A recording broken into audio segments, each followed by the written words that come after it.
السلام علیکم ناظرین، میں ہوں آپ کی میزبان انمول شراز پروگرام ہیروز آف کے پی کے ساتھ۔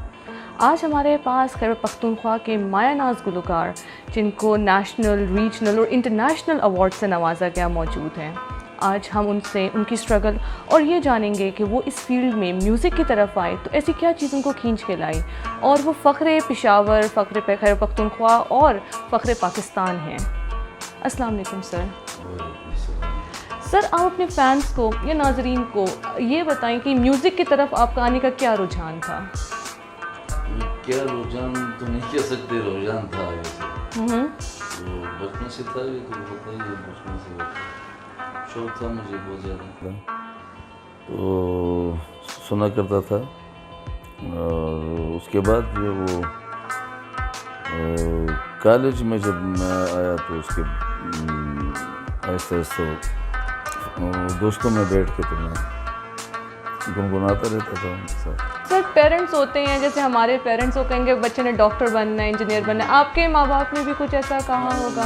مذہبی گھرانہ تھا ہمارا، تو پابندیاں تو بہت زیادہ تھیں، مار بھی بہت کھائی ہے مار پڑی ہے بہت زیادہ، تو اجازت تو نہیں تھی، لیکن گھر سے والدین سے چھپ چھپ کرنا سب کرتے تھے۔ تو کالج میں پھر یونیورسٹی میں جب آیا تو اس کے بعد دوستوں میں بیٹھ کے تھا۔ سر، آپ نے جو میوزک سیکھا یہ کس طرح آپ نے سیکھا؟ آپ کے اساتذہ کون سے تھے؟ اساتذہ تو پشاور میں ان وقتوں میں نامور لوگ یہاں پہ ہوتے تھے، اب بھی ہیں۔ عنایت علی سلطانی صاحب بہت بڑا نام کلاسیکل میوزک کے حوالے سے، ان سے میں نے ہارمونیم سیکھا سب سے پہلے، اور ساتھ میں جو نا کلاسیکل میوزک، لیکن بعد میں یہ کلاسیکل میوزک کی وہ جو ریاض ہوتا ہے نا، وہ بالکل الگ سے ہوتا ہے، الگ سے طریقہ کار ہے ان کا۔ اور عبدالحق استاد سے سیکھا بہت زیادہ۔ اس کے بعد جو ہے نا وہ شوق اتنا زیادہ مجھے تھا کہ میں مہدی حسن خان صاحب کا شاگرد ہوا، لاہور گارڈن ٹاؤن میں وہ رہا کرتے تھے۔ اور بعد میں جب پشتوں میں نام بھی ہوا میرا، اس کے بعد مہدی صاحب تو امریکہ شفٹ کر گئے، تو میں غلام علی صاحب کا شاگرد ہوا، تو سیکھتا رہا، ابھی بھی سیکھ رہا ہوں۔ آپ کا یہ ہے کہ جو لائف ہے وہ جرنی ہے اور سیکھنا چاہیے۔ لائف ہے ہی جرنی، سیکھنا ضروری ہے۔ آپ کے پاس ینگسٹرز آتے ہوں گے، ینگ سنگرز آتے ہوں گے، ان کو آپ اپنی اسٹرگل کا بتاتے ہیں یا ان کو آپ سپورٹ کرتے ہیں اس طرح کہ اس فیلڈ کی طرف آپ آئیں، اسپیشلی پشتو میوزک کو لے کر؟ کیونکہ ہمارے یہاں ایک پشتو میوزک کو لے کے چینج نہیں ہے، ریوائول نہیں ہے، اس طرح ایک شروع سے چیز چلی آ رہی ہے، ٹریڈیشنلزم چلا آ رہا ہے، آپ اس میں ریولیوشن کا ان کو سکھاتے ہیں؟ آپ کے اپنے ٹپوں میں ہم نے دیکھا ہے ریولیوشن ہے۔ تو یہ بات صحیح میرے خیال میں نہیں ہے، چینج تو بہت آیا ہے، اور آپ نے سنا ہوگا یا جو دیکھ رہے ہیں انہوں نے بھی سنا ہوگا، وہ ہم سے پہلے جو انداز تھا پشتو میوزک کا وہ الگ تھا۔ اس کے بعد جو ہمارے بہت اچھے سنگر خیر محمد صاحب آ گئے، تو انہوں نے ایک الگ اس کو رنگ دیا، غزل انہوں نے اس انتہا تک پہنچا دی جو پشتو غزل۔ پہلے تو آپ کی بات کہ وہ چار بیتا اور بدلہ اور یہ چیزیں جو ہیں نا وہ لوگ گاتے تھے، غزل کی طرف رجحان بہت کم تھا لوگوں کو، سنگروں کا۔ تو رفیق شنواری صاحب، ایک اللہ ان کو جنت نصیب کرے، ایک وہ موسیقار تھے، اور اس کو خیر محمد صاحب، ان کی کنٹریبیوشن سے پشتو غزل وہ عام لوگوں تک پہنچی، اور بہت مشہور غزلیں انہوں نے گائی، حمزہ بابا کی، رحمان بابا کی، خوشحال بابا کی، سب شاعروں کی۔ اور میوزک کا جہاں تک وہ ہے تو ہم جب آئے تو مجھے ابھی تک یاد ہے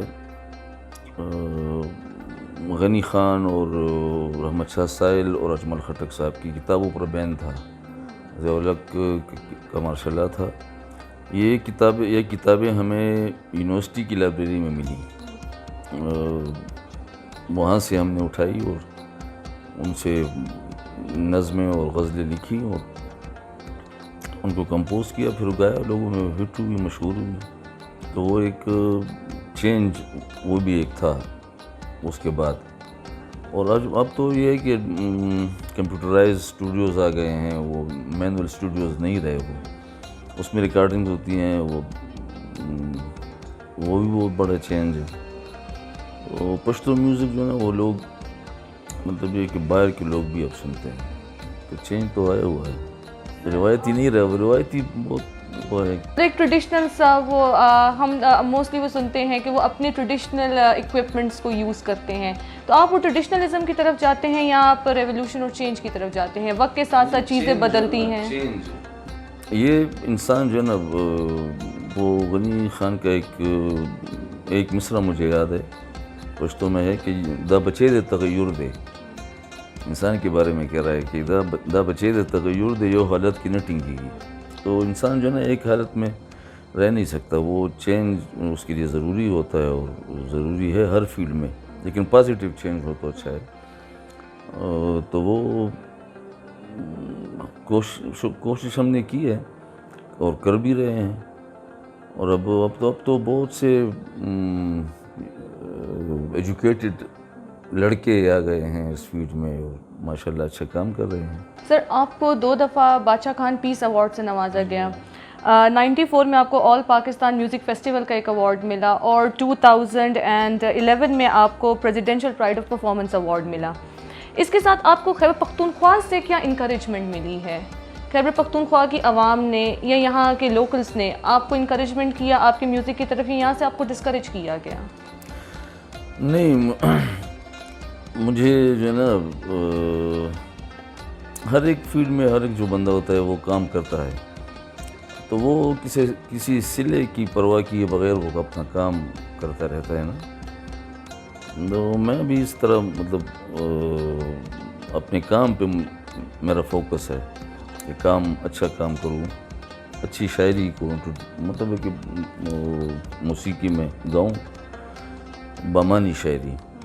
تو محبت ملی لوگوں کی، احترام ملا، یہ بہت بڑی چیز ہے میرے خیال میں. آپ کہنا چاہتے ہیں خیبر پختونخوا کے لوگوں نے آپ کو اپنی انکریج بہت کیا؟ صرف پختونخوا کے لوگوں نے نہیں، جتنے بھی پختون لوگ دنیا میں رہتے ہیں، آباد ہیں، وہ افغانستان میں ہو، پاکستان میں ہو، کوئٹہ بلوچستان میں ہو، کراچی میں ہو یا باہر کے ملکوں میں ہو، امریکہ میں، جرمنی، یورپ، سارا جہاں پہ بھی پختون آباد ہیں، رہتے ہیں، تو انہوں نے عزت دی، احترام دیا، محبت دی. یہ بہت بڑی بات. آپ نے جب موسیقی شروع کی تب کی سٹرگل کو اور اب کی سٹرگل کو آپ وہ چینج دیکھتے ہیں جو ینگ آ رہے ہیں ان کے لیے؟ ہاں، بہت زیادہ. اب تو یہ ہے کہ سوشل میڈیا بھی آ گیا نا. تو ہمارے وقتوں میں اس وقت ریڈیو پاکستان پشاور ہوتا تھا، اس میں ہم ریکارڈنگ کرتے تھے، اور وہ PTV سینٹر ہوتا تھا. تو اب سوشل میڈیا کا کیسٹوں کا دور تھا ایک، تو بہت زیادہ کیسٹیں ریکارڈ میں نے کی، کوئی 1100 کیسٹیں میں نے ریکارڈ کی. تو وہ دور بھی چلا گیا، اب کیسٹوں کا دور نہیں رہا، وہ اسٹوڈیوز بھی بند ہو گئے، ختم ہو گئے. اب کمپیوٹرائز اسٹوڈیوز ہیں اور بہت زیادہ ہیں اور کام بہت زیادہ ہو رہا ہے. یہ خوشی کی بات یہ ہے پشتو میوزک میں. ہاں، پشتو میوزک میں بہت زیادہ کام ہو رہا ہے، اتنا کام کہ ابھی بھی میں ایک اسٹوڈیو سے ہو کر آ رہا ہوں کہ وہ شفٹ یا وہ نہیں مل رہی، اور اتنا ریکارڈنگ کی اتنی وہ ہے نا کہ چونکہ ہر ایک شاعر اور سنگر انہوں نے اب تو یوٹیوب چینل ہے سب کے، اس کے لیے ریکارڈنگ کرتے ہیں، ویڈیوز بناتے ہیں. تو یہی یہ تو اچھی بات. آپ اپنے بچوں کو، اپنی فیملی کو یہ انکریج کریں گے کہ میوزک کی طرف آئیں؟ اگر کسی کو شوق ہوا اور آواز اس کی اچھی ہوئی تو آواز اچھی، مطلب آپ کے بچوں میں یہ شوق نہیں ہے اس طرح؟ ابھی تک تو میں نے دیکھا نہیں ہے، تو انشاءاللہ اگر تو آپ کی سپورٹ ہوگی ان کو؟ بالکل سپورٹ ہو. تو آپ کو تو سپورٹ اس طرح نہیں ملی؟ اس طرح نہیں تھی, بہت مشکل سے میں نے سیکھا, اور میرے بچوں کو ایسا کوئی مسئلہ نہیں ہوگا انشاءاللہ. سر اپنے دیکھنے والوں کے لیے, سننے والوں کے لیے, وہ آپ کا بھی نیو البم ایک لانچ ہوئی آپ کے ٹپے, سر اس میں سے چند ایک بول اگر آپ سنا دیں تو. وہ میں نے ابھی یہ ہے کہ ایک کیسٹ میں نے ریکارڈ کی تھی استاد خیر محمد صاحب کے ساتھ, کوئی تقریباً 25-26 سال پہلے. وہ بہت مشہور ہوئی تھی, اور وہ ٹپو کا جو انداز تھا, نئی طرزیں تھیں وہ ماسٹر علی حیدر صاحب کی. تو 25 سال پہلے میں نے استاد خیر محمد کے ساتھ ریکارڈنگ کی تھی اس کی, اور ابھی اسی پہ جو ہے نا ان کے برخوردار جو ہیں وصال خیال, وہی طرز جو ہے نا وہ میں نے ان کے برخوردار وصال خیال کے ساتھ ریکارڈ کی. تو میرے خیال میں یہ پشتو موسیقی میں ایک وہ ہے کہ وصال کے والد صاحب کے ساتھ میں نے ریکارڈنگ کی, اور پھر اس کے بیٹے کے ساتھ میں نے وہی طرز ریکارڈ کی, بالکل سیم طرز پر وہی طرز. ہاں, چند ایک بول اپنے سننے والوں کے لیے. را معلومیگی چه ورکیگم پٹ جرگی بلتون اشنا سر کوینا, را معلومیگی یار می بیلود د بلتان پا جوار گرو آوڑے دما, یومی د غم پیٹے پا سر دے بل می بلتون پا کڑمار ورخی جوینا, غمون ډیر دی زه یوازې د جانان غم می په ځوانۍ کې زړوینا. Thank you sir. سر اپنے ان لوگوں کے لیے جو آپ کو ایز این انسپریشن لیتے ہیں, because you are a huge inspiration for your fans, جو اس کی طرف آنا چاہتے ہیں ان کے لیے آپ کا کیا پیغام ہے؟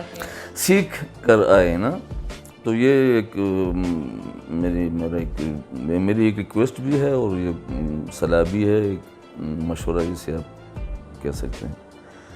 تو سیکھ کر جو آئے گا وہ, چونکہ اب تو یہ ہے مسئلہ کہ یہ جو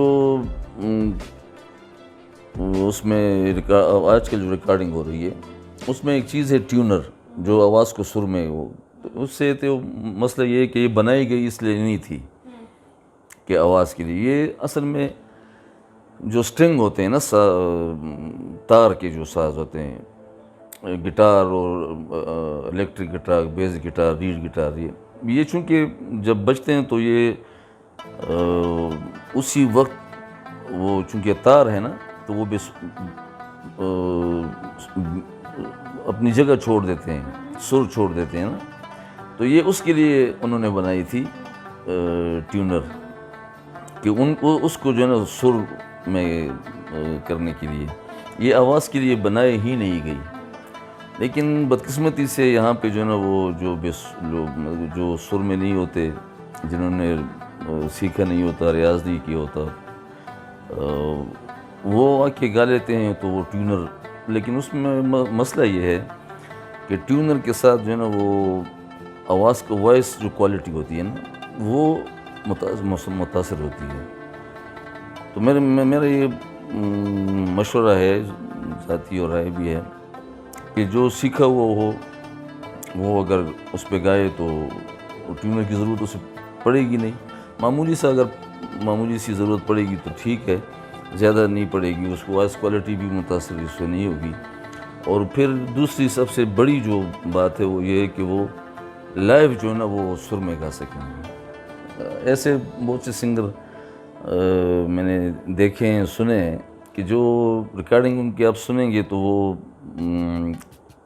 بڑا آپ کو وہ کرتی ہے, لیکن جب لائیو سامنے سنیں گے تو وہ اٹریکٹ نہیں آپ کو کرتی, وہ نہیں ہوتا, وہ آواز میں وہ چیز نہیں ہوتی.